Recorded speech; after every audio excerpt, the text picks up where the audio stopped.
अंतःकरणाचे परिवर्तन आणि अध्यात्माची पहाट फुलवणारे आपल्या हक्काचे यशवंत प्रसाद न्यूज. यशवंत हो, जयवंत हो, यशवंत हो, जयवंत हो, यशवंत हो, जयवंत हो. बोला पुंडलिक वरदा हरी विठ्ठल, श्री ज्ञानदेव तुकाराम, पंढरीनाथ भगवान की जय.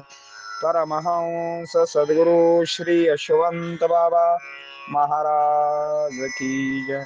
पार्वती पते हर हर हर महादेव हर.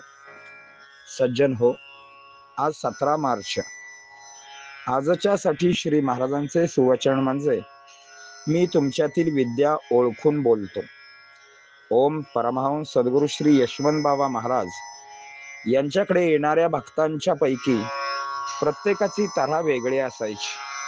कोण सुशिक्षित तर कोण अशिक्षित, कोण काळा तर कोण गोरा, उंच बुटका, बुद्धिमान निर्बुद्ध, शहाणे वेडे, नास्तिक आस्तिक, काही परीक्षा घेणारे तर काही मुमुक्षु, बहुतेक संसारी, क्वचित कृपेसाठी कोण तामसी तर कोण सात्विक, असे कितीतरी प्रकारचे. या सर्वांचे समाधान करणे, त्यांना पाहिजे तसा आनंद देणे, त्यांच्या मनातला परमेश्वर उभा करणे हे काय सोपे काम आहे? मात्र सर्वांच्यासाठी त्यांचा एकच न्याय होता. कारण प्रत्येकाची प्रकृती वेगळी. प्रकृती हा शब्द मी स्वभाव या अर्थी वापरत आहे. याचा मूळ स्वभाव काय आहे याचा शोध महाराज प्रथम घेत असत. मग त्याला काय औषध हवे आहे ते औषध त्याला देत. डॉक्टर रोगावर औषध देतो, श्री गुरु भवरोगावर औषध देतात. शारीरिक मानसिक दृष्ट्या तंदुरुस्त करण्याचा प्रयत्न करतात, तर श्री गुरु त्याच्या प्रारब्धातील आध्यात्मिक बाबी तपासून त्यांचे उन्नयन करतात.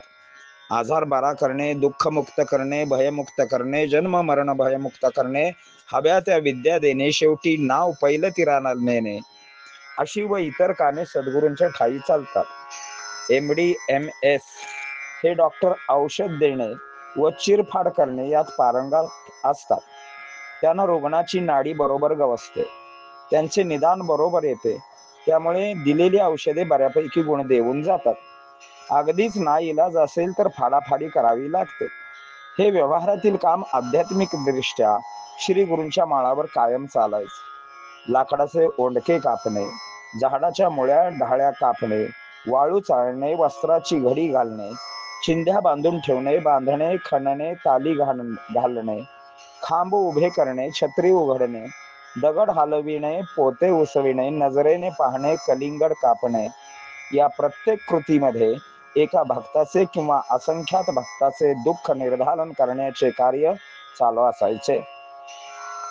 जसे भक्त समोर येतील, एका क्षणात त्यांना काय हवे आहे हे समजले की तशी कृती सुरू व्हायची. जणू काही कार्यशाळा चालायची. भक्तांना त्यांची अनुभूती यायची. प्रत्येकातील विद्या केवळ ते ओळखत नव्हते, तर श्री महाराज प्रत्येक भक्तांच्या सुखदुःखाशी समरस होत होते. त्याप्रमाणे मार्ग काढत होते, औषध देत होते, आचार विचार सांगत होते. असा वागतोस म्हणून असे होते, असा वाग तुझे कल्याण होईल. त्यातील काही वाक्य तर काळजाचा ठाव घेऊन जातील. उदाहरणार्थ, कोणी नसे कुणाला तुझी चिंता तुझ्या जीवाला. आयुष्य म्हणजे आळवावरचे पाणी. इथे प्रत्येक जण येतो चिंतेचे धागे आशेचे गुंडे घेऊनच. इथे देव पाहिजे कोणाला, मात्र श्री महाराज देव मागणाऱ्याला ईश्वर दाखवण्याची पात्रता धरून होते. त्यांचे आणखी एक वाक्य म्हणजे, तुम्ही तसा मी. तुम्ही त्यांना गुरु माना ते गुरु आहेत, तुम्ही त्यांना देव माना ते देव आहेत. शेवटी तर बाबा म्हणाले, तुम्ही मला भूत माना तर मी भूतच आहे. त्यांचे जीवन पाण्याप्रमाणे होते. एक तर स्वच्छ करायचे काम चालायचे व समोरच्या भक्ताच्या भांड्याप्रमाणे ते आपला आकार धारण करायचे. अर्थात हे वाक्य बुद्धीच्या बाबतीत आहे. तुमची जशी बुद्धी असेल त्याप्रमाणे मार्गदर्शन व्हायचे.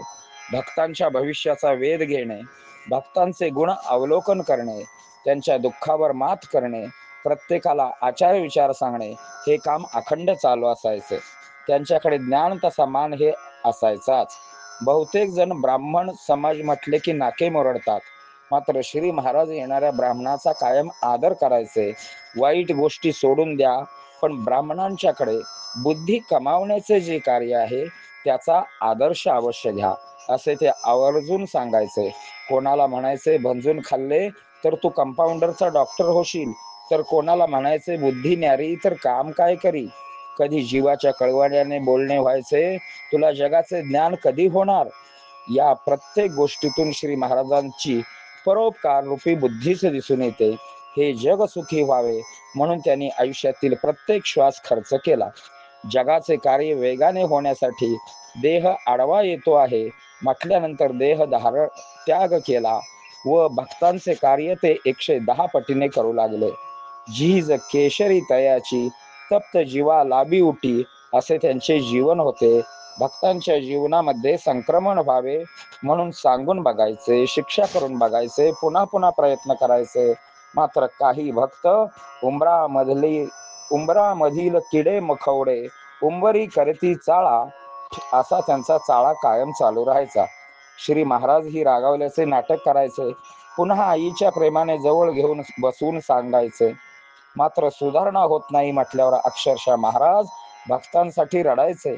यावर मी एवढेच म्हणू शकेन, गुरु तुमच्यासाठी रडत असेल, गुरुरूपी आईच्या अंतःकरणाला आपल्यामुळे जर दुःख होत असेल, तर आपल्यासारखा अभागी व नतद्रष्ट कोणी नाही, ज्याचा त्याने विचार करावा. सतत त्यांच्या नामात राहा, सतत सत्कर्मात राहा, काम आणि नाम सांभाळा, असा मूल मंत्र आपण आपल्या जीवनामध्ये उतरविणे म्हणजे त्यांच्या ऋणातून उतराई होणे होय. कारण हेच त्यांनी सांगितलेले आहे. श्री गुरूंनी सांगितल्याप्रमाणे आचरण करणे हीच खरी गुरुसेवा होय. पुंडलिक वरदा हरिविठ्ठल श्री ज्ञानदेव तुकाराम पंढरीनाथ भगवान की.